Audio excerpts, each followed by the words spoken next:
परंतु ह्या सगळ्या सत्कारांपेक्षा आपला सत्कार एकदम विशेष आहे असं मला स्वतःला या ठिकाणी वाटतं. कारण की एक वेगळा करंट या ठिकाणी जाणवतो. करंट म्हणलं म्हणजे एक वेगळा प्रेम. प्रेमाची व्याख्या काय असावी तर शिवसेनेच्या वतीने वाढणे पाटलांनी त्या ठिकाणी शुभेच्छा दिल्या. आमचे विराटजी पुरोहित त्या ठिकाणी संघाच्या मोशेत तयार झालेले आहे. त्यांनी त्या ठिकाणी शुभेच्छांचा वर्षाव केला. त्याच्या पुढे जाऊन घोगरेताई आमच्या काँग्रेसच्या प्रदेश कार्यकारिणीवर आहे. त्यांनी त्या ठिकाणी शुभेच्छा दिल्या. सर्व पक्षीय आणि सर्व प्रकारचे त्या ठिकाणी सदस्य या ठिकाणी येऊन शुभेच्छा देतात. याच्यापेक्षा अधिकचं प्रेम काय पाहिजे माणसाला, हीच माझी खरी ताकद आणि ह्याच खऱ्या तुमच्या शुभेच्छा मला पुढील काम करण्यासाठी त्या ठिकाणी प्रेरणा देतात. खऱ्या अर्थाने अनेक क्रॉस फायरिंग झाली, अनेक टीका टिप्पणी झाल्या, परंतु आज मी फारसं काही टीकात्मक भाषण करू इच्छित नाही. खरं तर आपले गणेश विरोधी लोकांना मी सांगू इच्छितो की माझी नम्रपणे विनंती राहील की आपल्याच परिसरातली ही काम देणं आहे. 2-3 वर्षानंतर पुन्हा निवडणुका येणार आहे. तुम्ही रितसर लोकशाही मार्गाने सभासदांपर्यंत जा, तुमचे मत ठेवा आणि या निवडणुकीमध्ये उभे राहा. परंतु अशा पद्धतीने अडथळे आणून आमच्या या शेतकऱ्यांची काम देणू कुठेतरी अडचणीत आणू नका, ही जाहीररित्या या वीरभद्र महाराजांच्या रणांगणातून मी त्यांना करू इच्छितो. आणि नाहीच ऐकलं तर मूळ स्वभाव त्याच्यावर येतो. पाणी, वीज, लाईट सगळ्यांवर येतो. परंतु मूळ स्वभावाप्रमाणे किती संयम ठेवायचा प्रयत्न केला तरी कुठंतरी संयमाला मर्यादा असते. स्वतःच्या स्वार्थासाठी नाही, आमचं काही कोणाशी बांधावरून भांडण नाही, परंतु संस्थेसाठी, संस्था हितासाठी वेळ प्रसंगी रस्त्यावर उतरायची वेळ आली तरी त्या ठिकाणी तुमच्या बरोबर मी त्या ठिकाणी उतरल आणि अशा प्रवृत्तींविरुद्ध आवाज उठवण्याचं काम मी या ठिकाणी करेल. खरं तर मीडियाचे बांधव देखील मोठ्या प्रमाणात या ठिकाणी आले. अनेक जाहीर सभा झाल्या, अनेक सत्कार झाले, परंतु राहत्यात म्हटलं की तुमची विशेष उपस्थिती राहते. फक्त स्टेजवरच फोकस करा, नाही तर सगळे घेतले का परत अडचणी सगळ्यांना. ते म्हटलं त्याचे चारी सुटली नाही, एखाद्याची डीपी हात झाली, परत तेच बेकबे.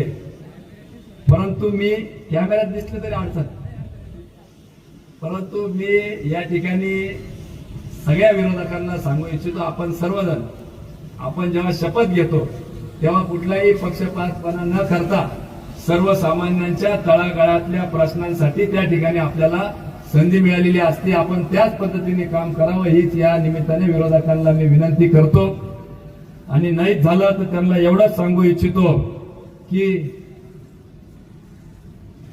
जब भी मैं घायल होता हूं तब मैं घातक होता हूं, एवढंच त्यांनी या निमित्ताने लक्षात ठेवावं. मी सकारात्मक राजकारण करणारा एक कार्यकर्ता आहे, आपली रेस मोठी करणारा कार्यकर्ता आहे. दुसऱ्यांची रेस पुसण्यापेक्षा आपण आपली रेस कशी वाढल त्या पद्धतीने काम करणारा एक कार्यकर्ता आहे. मगाशी म्हटल्याप्रमाणे अनेक भाषणांमध्ये मी सांगितलं, आमदार रूपी जरी 7-12 हा मला मिळाला असेल, तो बिल्ला आदरणीय मुख्यमंत्र्यांनीच माझ्या छातीवर लावलेला आहे, त्याच्यामुळे काळजी करायचं काही काम नाही. परंतु आमदार रूपी हा 7-12 जरी मला मिळालेला असला तरी त्याच्या पोट हिस्सामध्ये आणि इतर हक्कामध्ये तुम्ही सगळेजण आहात, त्याच्यामुळे काळजी करायचं काही काम नाही. आणि अनेक वक्त्यांनी सांगितलं की त्यावेळेस जर झालं असतं तर 5 जिल्ह्यांचा मी प्रतिनिधी विशिष्ट घटकाचा केला असता. शिक्षकांचे प्रश्न आहेत तेही मी सोडवणार आहे. परंतु आता आपलं कार्यक्षेत्र 288 मतदारसंघात महाराष्ट्र राज्य आहे आणि त्याच्यामध्ये राहता आणि लोणी आवर्जून येतं याची मला पूर्ण कल्पना आहे.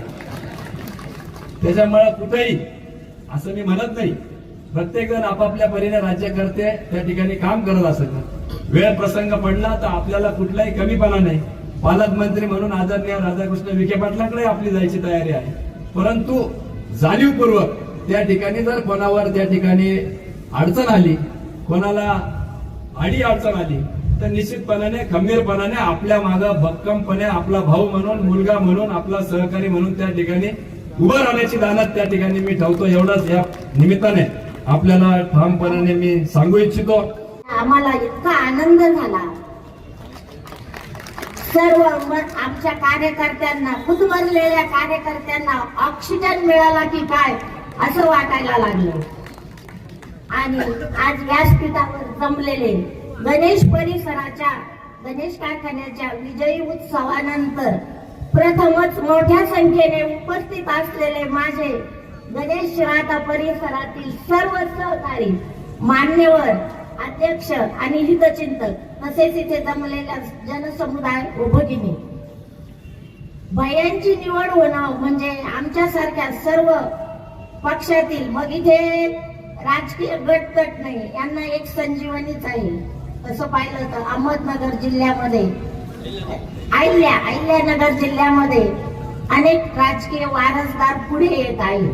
प्रत्येक घराण्यातून राजकीय वारसा पुढे चालवला जातो. परंतु स्वर्गीय शंकररावजी कोल्हे साहेबांच्या विचारातून, संस्कारातून आज भैया हा राजकीय वारसा चालवत आहे. त्यांच्यासारखे तडफदार, मितभाषी, सर्वांचा आदर करणारं व्यक्तिमत्व म्हणून त्यांच्याकडे पाहिलं जातं. आणि आज भैया आमदार झाले त्याबद्दलही मनपूर्वक खूप खूप शुभेच्छा. मी म्हणते जसं स्वर्गीय अजितदादांनी आपल्या कामाच्या माध्यमातून दादा नावाला वलय निर्माण केलं. दादा म्हटलं की काम, नियोजन, आदर, दरारा, ते पाहून महाराष्ट्रामध्ये खूप दादा तयार झाले. मला वाटतं प्रत्येक पक्षात दादा लोक आहेत. तसं भैया साहेब नाव हे महाराष्ट्रात विरळ आणि कमी आहे. परंतु तुम्ही तुमच्या कर्तृत्वाने, कामाने महाराष्ट्रात भैया साहेब नाव दादासारखंच गाजवाल अशी मला खात्री आहे. आपण माता भगिनींशी वृद्ध लोकांशी बोलताना शांततेने, आपुलकीने, आदराने, संयमाने बोलता, त्याला काय म्हणतात? विवेक. आपल्या बोलण्यात विवेक, आपल्या चालण्यात विवेक, आपल्या वागण्यात विवेक.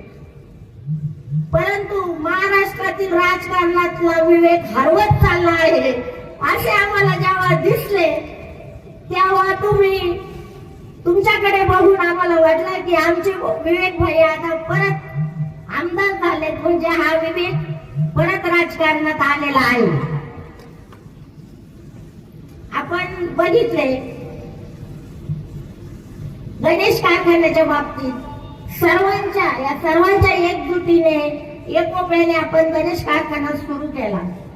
गणेश सुस्थितीत चालला पाहिजे यासाठी चेअरमन परिसराच्या डाव्या बाजूला त्यांचेच आमदार आहेत, युतीचे, उजव्या बाजूला त्यांचेच आमदार आहेत, सत्ताही त्यांच्याच हातात आहे. तरीही गणेश चालला नाही पाहिजे. ऊसाची पळवा पळवी आणि हायकोर्टामध्ये अपील दाखल करून त्याचं लोन कसं मंजूर होणार नाही अशी स्थिती झालेली आहे. या सत्ता संघर्षात शेतकऱ्यांचा बळी जात आहे. तेव्हा आपण आता डॉक्टर पिपाऱ्यांनी, पोरतिडकींनी खूप गोष्टी सांगितल्या, तरी भैया आता आपली आणि मुख्यमंत्री साहेबांची चांगला स्नेह आहे, जवळीक आहे. त्यांना भेटून त्यांना सांगा की आमच्या परिसराची जीवनदायिनी, आमच्या शेतकऱ्यांचे उपजीविकेचे साधन गणेश कारखाना आहे. तरी तुम्ही स्वतः त्याचं पालकत्व घेऊन आम्हाला तुम्ही मदत करा. ग्राउंड फ्लोअरवर जाऊन तुम्ही सगळ्या गोष्टींची शहानिशा करा व राहता परिसरातील शेतकरी जगला पाहिजे याच्यासाठी प्रयत्न करा अशी त्यांना तुम्ही आमच्या सर्व शेतकऱ्यांच्या वतीने कळकळीची विनंती करा. या बाबतीत मी तुम्हाला सांगेन, आज मी काँग्रेस पक्षाची पदाधिकारी व कार्यकर्ते असूनही भैयांच्या सत्काराला आले. मला भैयांमध्ये सगळ्या प्रकारचे गुण दिसले. म्हणजे पक्ष जरी तुमचा तर माणूस आमचा असा मला विश्वास वाटला.